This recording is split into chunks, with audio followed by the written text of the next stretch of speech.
evaluated and released. And we are glad to be joined now by driver Darrell Wallace Jr., driver of the number 43 Smithfield Ford for Richard Petty Motorsports. Big day, a lot of excitement. Darrell, would you please walk through the race from your perspective? Yeah, it's a heck of a way to start my weekend and heck of a way to end my weekend. Passing out. Pat myself on the back for that. I'm just so bummed out and frustrated with myself, and I know my family is going to be hard on me after this, not to be so hard on myself, but I'm competitive, and I want to win races. I want to lead laps, and just wanted to have a good showing, and to speed 4 or 5 times, same segment. That was pretty tough to swallow, and then this race just going green the whole time, and just it was just not our day. I didn't have everything lined up, and thought I had the right mindset going into it. I told our spotter, Joel, to be a little conservative, to start out with pit road, and we'll creep up to it. And I guess we were already there. So I'm so used to analog tax and everything, and this digital stuff I got to figure out. I'll say I'm not a fan of it right now. It's jumping around too much. You just don't get a true feel of what you're running down pit road. So a lot of the other guys say it's fine. So I just got to figure out what I need to do better. But it's just frustrating on my part. But aside from that, I will cheer up and thank everybody involved in this process. This is a wonderful day for me, a wonderful day for the sport. Wish we could have got a little bit better finish in our Smithfield Ford, but I'm just thankful for the opportunity. I've been dreaming about this since I was a little kid, being in the Cup Series, and now it's here, and I made a name for myself. I thought I ran a pretty decent race, just kind of running there by myself, passed a couple people, try not to make anybody too mad, and hopefully earned a lot of respect from those guys out there. I definitely had a blast. At the same time, I was a little frustrated, but we'll build off of it. I'll practice more with the dash and go debrief with the team, and we'll just get better. We're going to go to Jerry, then to Lee, then to Joseph. Bubba, Jerry Jordan, KickingTheTires.net and Performance Racing Network. 2 questions. One, what did it feel like strapping in the 43 and taking the green flag for the first time? And 2, your best bud earlier in the week said, dude, we got to get photos. This is an iconic weekend. He's in victory lane. Mm-hmm. You got to feel good for that. Yeah, I'd like to get 50% or 5% at least of what he won since that picture happened, and I think I was a good luck charm. But hats off to everybody on the 21 team. So pumped for him. 7 o'clock. Oh, he won't get back till late. He'll probably still want to go party tonight. So be ready for that. But just the start, climbing in that thing, I thought I handled my emotions very well. Didn't get nervous at all. We were out there just kind of warming up tires, and the green flag fell, and we were off. And we were way too tight at the beginning. Lost a lot of ground, but I was good. I was like, we'll settle in here, get a pit stop, and get her right. And that was it. Pit road. I didn't want to come back down pit road all day. If I could have stayed out all day, I would have. But a special moment for everybody watching. For me, I know I got my mom, my dad, my girlfriend here. Even my neighbor, next door neighbor, flew up here to come watch this. So that's pretty special. But it was really cool, a really fun day to set aside my selfishness. This was a badass day. Mr. Lee? Lee Spencer, Motorsport.com. What did you mean by you passed out? Were you dehydrated after the race? I don't know another form of passing out.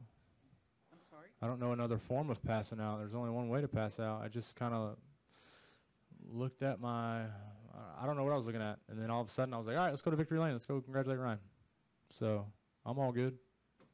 Were you dehydrated or something after? No, it's happened 3 times now where I'm very hard on myself and I get super pissed off at myself, and I'll just so mad I just pass out. Okay. Competitive. I just wanted clarification. Yeah, I'm good. I talked to Drew after the race, and he said they're thrilled with your performance despite everything. He said if you would have had perhaps another practice, you guys would have been able to practice pit road, which a lot of people do during the final, during happy hour, and you guys just didn't have that time. But it was the biggest thing acclimating to, because you seem to have plenty of speed out there. Was it just the digital dash, since you weren't accustomed to having that in the Xfinity car? Yeah, no doubt. We switched it from happy hour, and I jumped right in my Xfinity car, and they just sent me a picture of how we could switch up. There's so many pages on there. It's like an iPad in that thing. And we switched it up to get it to my liking, bigger lights, just a bigger tack so I can see everything going on. And we changed our lights around, and the fourth time, I don't remember what time it was, I was way under the limit, I thought. And we were busted for segment 2. So somebody who's ever working segment 2, I'll find you later. Let's go to Joseph. Joseph Walken, frontchurch.com. First off, you're okay, right? Yeah, I'm good. And second off, this is a big day for you, but what are your expectations moving forward now? Definitely go to Michigan. I like that place. Not that I don't like this place. I think I run a little bit better at Michigan. Big speeds there, so need to be prepped for that. But like we just talked about, I'll be spending all of first practice running up and down pit road, bringing it in hot, running the length of pit road each and every run. So, but I'm looking forward to it. This is the first step. I know we ran a good, clean race, and that's all you can ask. Didn't wreck the car. Brought it home in one piece. So I'm pumped for the guys. They're all pumped up. But it's something I've had since I started playing sports, is just the competitiveness, and I get really hard on myself when I mess up if it's playing video games. My girlfriend gets so mad at me when I'm playing this golf game on my phone and I lose and I want to chuck my phone across the room. So it's just something I got to work on. I like to win. That's I can drop the mic and pick my nose, but I don't do that. We'll go next to Nate, and then we'll go to Holly. Nate Ryan, NBC Sports. A couple, Bubba. The first would be, despite everything that happened, you still finished only one lap down. I mean, if things would have been cleaner, do you have a sense of where you might have finished with a better day? Yeah, I think it just wasn't our day, honestly. We'd be in the lucky dog spot, and we'd go another 20 laps, and pit sequence would shake out, and we were the third car lap down now. So thought I tried to do everything I could before the pit stops, and just this place is all about strategy, and that never helped us. So there was a moment where things got bottled up on a restart, and 37, 38 were supposed to be opposite spots, and just a whirlwind of things were going on at that moment. But if we could have got back on the lead lap, I definitely think we had a top 20 car, which would have been awesome. If I would have come out here, finished 26 one lap down with no mistakes, the same mistake 4 or 5 times in a row, I'd be fine. But that's pretty embarrassing on my part. Aside from the pit speeding stuff, what's the other thing? What's the next biggest thing you want to work on for Michigan? Just getting more comfortable in these cars, having the raw speed. I was figuring some things out, figuring out which tire I could feel out there, and that was really cool. As to where the Xfinity car, I was talking to Blaney before, you kind of just sliding around, not really in the racetrack. Here you can feel each tire, so I was kind of pumped up about that. So some things to keep in the memory bank and talk at the debrief about to see how we can be better. But at the end of the day, it was my first race. I did okay, but wanted to be better. And just to clarify, was it definitely just human error? Sometimes with pit speeding limiter or whatever stuff, it can be calibration. Yeah. So the digital or the analog, I mean, you can get it right to 4,000 where we want to be and keep it there. You get with this digital stuff, it's jumping around. It's I'm leave it at that. We'll go next to Holly, and then we'll go to Kyle, then to Zach. Holly, is this on? Yes. Hey. Hey. Holly Kane, NASCAR.com. I just wondered if you could talk a little bit more. I mean, this was a huge day for you, and it was a huge day for your best friend. I mean, the fact that, he gets his first win on the day you're making your first start, it's really a pretty neat thing. If you could just maybe elaborate a little bit more on that. Yeah, I'm so pumped up for Ryan. He's been wanting this bad, and I think he did not get his first truck win. He got his first truck win in Iowa. I was in Knoxville watching that. Second truck win. Thank you. So he knows how to get around this place. I should have talked to him. That's the only person I didn't talk to. And that might have helped us out. Could have talked to him about pit road. But super pumped for him, his family. We grew up together, so they're all, family, and it's really cool to be best friends with him and to see him get it on this special day for the sport after that picture we took this morning. All the stars were in line for him. Right. Yeah, I would have been posting a video from me screaming at the TV if I wasn't racing today. So it was pretty cool. I'd say the last 3 laps I was watching on the big screen as I was going down the front stretch. He was going down the back stretch. Him and Harvick there. So it was pretty cool to hold off Harvick. We'll go to Kyle, then to Zach, and then we'll finish up here with Tom. Kyle Magnuson, Times leader. Darrell, how much did stage racing affect the outcome in the pit strategies in both days, and were you able to keep up with all that? No, I was not. Cup racing is a lot different, and we only could do a 35-lap fuel run, and stages were 50, so a lot of people were short pitting, and you gotta be on top of that. And Drew made some really good calls to do that.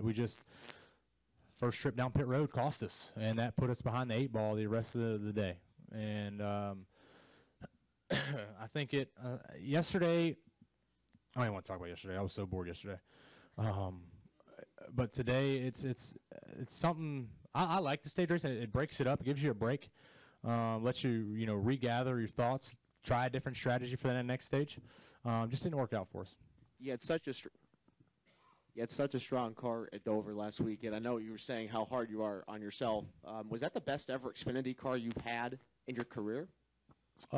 Yes, no doubt. That was the best car we've had with the RFR guys. And, man, I just got loose there on that restart. The caution came out to reset, but we were just way too free. We over-adjusted on our balance there, and we couldn't get back up through there like the 42 and the 22. But that was a lot of fun. I love going to that place. But maybe next time. Go next to Zach and then to Tom. Zach Sterniolo from the Pocono Record. I know we only had 4 cautions all day here, but I was wondering if you could talk about the restarts here.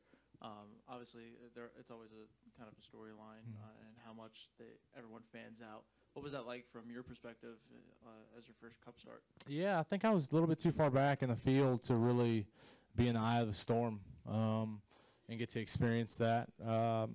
You'd see it up ahead, and it all kind of funnel out and end up working. The start of the second stage, 2 people popped the wall, 14 and somebody. So I was just like, all right, make sure you don't do that, and keep the car clean. And I thought I did that okay. I mean, I was really conservative today. A lot of people said it's not my job right now to go out here and set the world on fire and do everything under the sun to show everybody. For me, it's just to go out here, run a smooth, clean race like I did. Not mistake-free, but to come out here with a clean race car. We got a little bit of scuffs on the left side, but that's it, and that's one big accomplishment for us. Tom Bowles, front stretch. Bubba, after dreaming about it all these years, was there anything about Cup racing today that surprised you, or was it everything that you expected it to be, the level of competition, just everything about the race? I knew jumping into this that it wasn't going to be easy. I've always said you get shuffled back in trucks and Xfinity, you lose 7-10 spots. You shuffle here, you get 25th to 30th. These guys are good. These guys are here for a reason. There's no more climbing. I've been in the ladder rungs for the last couple of years, and now I'm at the top. There's nothing else I can do is to go out there and just get better and better, and learn how this sport works and how this series works. And it was tough, running where I was. We were running for the lucky dog spot, and I was driving my tail off, and those guys were just pulling away. So just some things I gotta focus in on and then remember. Well, Bubba, you certainly provided us a run to remember today. No, not the result you wanted, but you certainly had quite a showing for your first time here in the Monster Energy NASCAR Cup Thanks, Series. Sam. Appreciate it. Good luck next week in Michigan. Thank you. Take care.